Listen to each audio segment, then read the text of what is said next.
The magma buildup is continuing in the Hagafell, which is close to the Svartsengi or Blue Lagoon, and just 3 kilometers to the north of the Grindavik.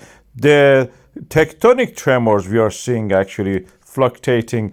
It is because the peninsula is actually accommodating the first movement that we saw in the early November, the big earthquake swarms, and just by moving, they're all accommodating that like a zipper opening up every one of these bits.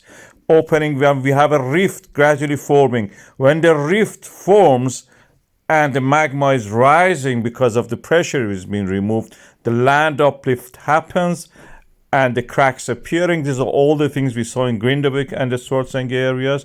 And then we will have an eruption reaching of the magma to the surface. The land uplift was up to the 5th of the December to that point, surpassing the previous level. And now we have it reaching the level of the early November. That's the time that we have those earthquake swarms. So gradually, but for sure, we are reaching the eruption level, it seems.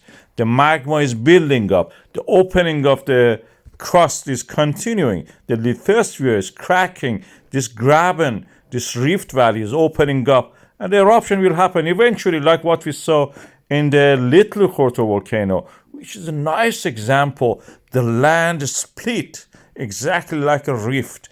And through the cracks, the magma, which was depressurized, rose to the surface, forming cone. This cone was not stable, collapsed many times. This is one of those cases that it collapsed.